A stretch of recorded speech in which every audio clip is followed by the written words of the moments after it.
Hello dear students, myself Zainab Ansari. So today we are going to discuss this topic which is circulatory system. As we already know, all living things have a transporting mechanism for the transfer of food and respiratory gases. In humans, we have this blood circulatory system. Our body is made up of many parts called organs. Different organs perform different functions. Our heart pumps blood to the body. So this circulatory system, it consists heart, blood and blood vessels. This system maintains a constant flow of blood inside the body. The heart receives impure blood from the different parts of the body and pump out oxygenated blood through the blood vessels. The heart is muscular organ. It is made up of cardiac muscles which is dark red in color. It pumps blood to every part of the body. The heart is divided into four chambers. The upper two chambers are auricles and the lower two chambers are ventricles. Right auricle open into the right ventricle and the left auricle open into the left ventricle. The walls of the auricle are thinner than those of the ventricles because the auricles have to pump blood into the ventricles which is nearby. But the ventricles have to pump blood into different parts of the body. The deoxygenated blood comes to the heart through the veins. It reaches the right atrium. From here, the blood is pumped out into the right ventricle. It is the pulmonary artery which carries the blood to the lungs for getting oxygenation.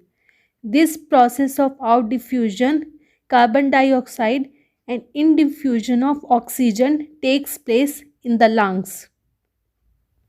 Now the oxygen-rich blood reaches the heart through the pulmonary vein. Oxygenated blood enters the left atrium. It is then pumped into the left ventricle. The left ventricle which pumps the oxygenated blood to all parts of the body. This is how circulation takes place.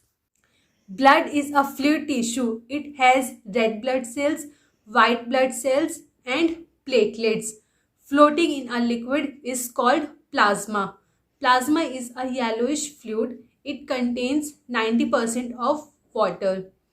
Plasma contains solution of minerals, digestive food, waste products and enzymes and other minerals.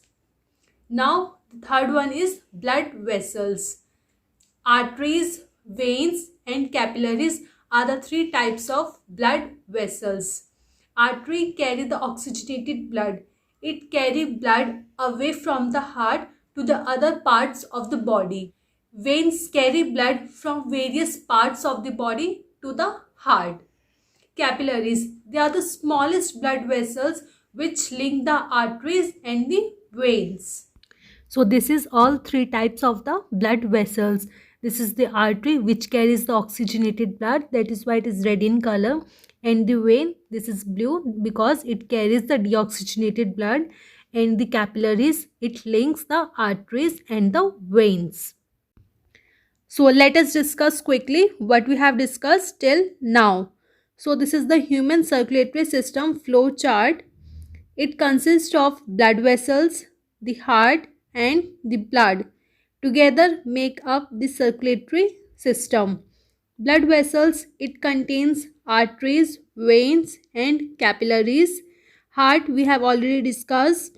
Blood, it consists of red blood cells, white blood cells, platelets and the plasma.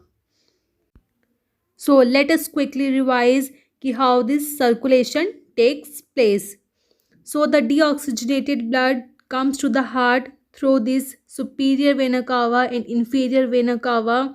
It reaches the right atrium. From here, the blood is pumped out into the right ventricle. In between, there is a valve which is called tricuspid valve.